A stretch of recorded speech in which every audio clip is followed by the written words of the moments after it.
Today I thought we could have a little chitty chat about what my most disappointing reads of 2020 were.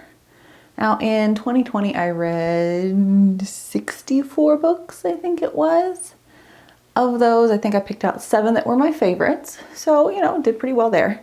But among those 64 were obviously some I didn't enjoy as much as others. And I chose 6 of those 64 that were my least favorite reads of 2020. Now, only having 6 out of 64 be what I would consider bad reads, it's not doing too bad.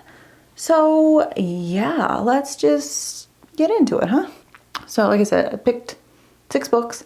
The first one I'm going to pull off to hold it up so I don't have to hold up anything else.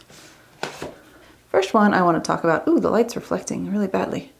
Oh, that's a little better. First one is The Shadows Between Us by Tricia Levenseller. Now, I read Levenseller's Daughter of the Pirate King duology a couple years ago. Absolutely loved it, was blown away, enjoyed it immensely, was really looking forward to reading another book by Levenseller, especially because this one sounded like it was going to have a strong female character who was maybe on the little darker side, who was determined and strong and willing to do anything to earn the crown. I really liked that idea. I like that she was a little bit, at least sounded a little bit morally gray. I dug that idea. I was really excited to read this. I think I read it in February of 2020. But this book ended up being a huge dud. The character that we were led to believe was going to be strong and determined and brave and interesting was really just a big wishy-washy pile of wet laundry. She had no strong personality traits. She didn't seem to even really know what she wanted. She said she did, but she never really acted on her professed intentions. She let herself be led around. And she just was not what I was expecting. The story ended up being not at all what I was expecting. Like I said, according to the blurb, she was supposed to try and take the crown from a king who was all powerful and had some sort of mysterious powers. The king ended up being about as interesting as wet laundry as well. And together they were just a big bore. Like, nothing interesting happened in this book. The ending was unsatisfying. Overall, didn't enjoy it at all, and I ended up giving it a 2 out of 5 because at least all of her plot points strung together well. I'll give her that. Next on my list is my only DNF that is going to be on this list for 2020. The rest of them at least I'll finish. This one I got through 50% of, and it is There Will Come a Darkness by Katy Rose Poole. Now this is a book I was highly anticipating going into 2020. I had pre-ordered it. I was super excited. Of course, I pre-ordered it and then didn't end up reading it for several months as it sat on my shelf, but that's okay. But in the end, I ended up picking this one up and I got about halfway through and put it down. I have no desire to ever pick it up again. It's not one of those DNFs you put down and go, oh, I'll just try this again later. No, I'm never going to be returning to this. This book overall was epically boring. The setting, I never felt like I got a clear description of it. There were a lot of characters that all seemed very the same. No one really stood out to me. I didn't care about the plot. Nothing interesting was happening. And whenever your characters all seem like cookie cutters of each other, you don't care to read anymore.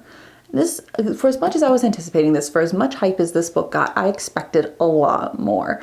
And I couldn't even figure out really what the problem was that they were talking about. Someone had taken over something and someone was supposed to do something about it, and instead they were sitting in a castle with their mommy. I don't know. Wasn't real interested in it. Couldn't stand it. Ended up DNFing it. Will not be returning this. I might pick up something by the author in the future if she writes something just to give her another try, but it'll probably be a library read and not a physical purchase. The next one on my list was probably my most disappointing read of the entire year. Like, all 365 days, this one was the worst. It is The Betrothed by Kiera. Now, I read Kiera Cass's The Selection series. Actually, I think it was earlier in 2020. I really enjoyed it. Yeah, it was a trashy, early 2010s YA fantasy, but it was a fun, trashy, early 2010s YA fantasy. And that's what was missing from the selection, or pardon me, from the Betrothed. What it was, quite frankly, was an epic trash fire. None of the characters made sense. They were all absolutely absurd. Every action they took, there didn't seem to be any kind of logic or thought behind it. The plot was really scattered and pointless. And at the end, our main character, the heroine, whatever her name was, I don't care to remember. Like, she made this extreme decision that it doesn't make sense. Nothing in this book made sense. The characters were all thoroughly unlikable, and it seemed like they weren't supposed to be unlikable. So I gave this book a 1 out of 5. It was legitimately the worst thing I read in 2020. I will not be continuing with the series. It was so bad that even if Kiera Cast does another series at some point, I probably won't pick it up. I might have enjoyed the selection, but this was epically bad. The 4th book on my list is Wilder Girls by Rory Power. Now this one, when it came out, there was a lot of hype around it, but it was a lot of the reviews ended up being people absolutely loved it or really, really hated it. There wasn't a lot of gray area middle ground in it. But the premise itself sounded really good to me, so I figured, let's give it a shot. Maybe I'll be on the love it side. I had high hopes that I would be on the love it side. But I discovered very quickly that this book was not for me. It was one of the first that I tried that had a dark school setting. It was one of the first times I realized that dark academia is not for me. And I'm not even sure if this is considered dark academia. I just hated the schoolhouse setting. Like, it just ground on my nerves. I absolutely could not stand it.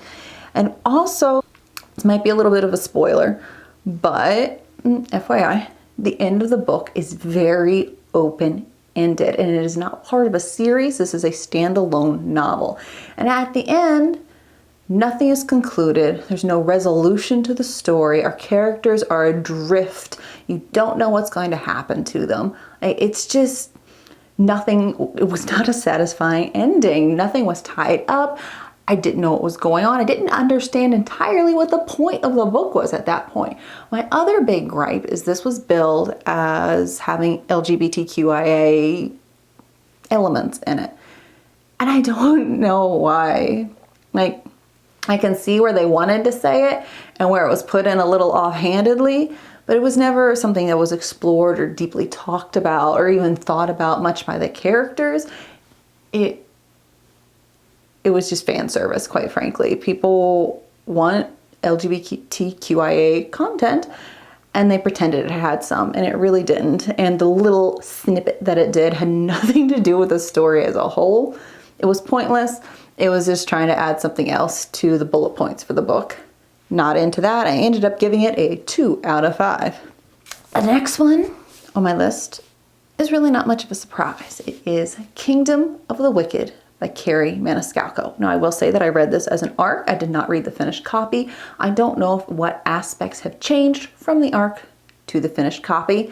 So what I'm speaking to is the Advanced Reader's Edition, not the finished edition, FYI. That being said, it's pretty much what I expected from a Maniscalco novel. Now, I read her Jack the Ripper series. I read all of the Stalking Jack the Ripper series because the premise of the books were fantastic. I love the idea of a mystery with a female lead in pathology and solving these mysteries and murders connected to famous killers like Jack the Ripper or, what's the guy from Devil in the White City? H.H. Holmes. I think that was the killer featured in the last books, and I say featured very loosely. Now, I didn't dig her writing in those books, but Kingdom of the Wicked is sold as having the 7 deadly sins, walking about and looking human and spectacular, of course, because what's a YA fantasy novel without spectacular looking characters in it? And them doing evil things and corrupting people, yada, yada, yada, yada. It sounded wonderful. Like, I love that idea. The 7 deadly sins going about running amok. Give me that, please. I wanted the amok. I needed the amok. What the story ended up being, it was really dry. There wasn't a lot going on behind it. Anything that happened, it left a bad taste in my mouth. Speaking of taste, if we had one more food description in this book, I was gonna pull out my hair. I could not take one more food description. And what was supposed to be a dark fantasy novel, quite frankly. The setting's dry, the characters were dry. I didn't give a crap about anything that was happening. The plot, it was really childish. It felt like an early 2010s YA fantasy novel done badly. I couldn't stand it. I did not like it. What makes me frustrated is Maniscalco keeps drawing me in with these great book premises. And I know, even though I didn't like this one, I'm going to end up reading the next one in the series because she set it up so well at the end. She added elements to draw me in and make me want to know more, even though I don't really care. I don't know how she does that, but she does. But I did not enjoy this book. Give it a 2 out of 5. Again, I read an early advanced edition. I don't know if it changed, but what I read was not good.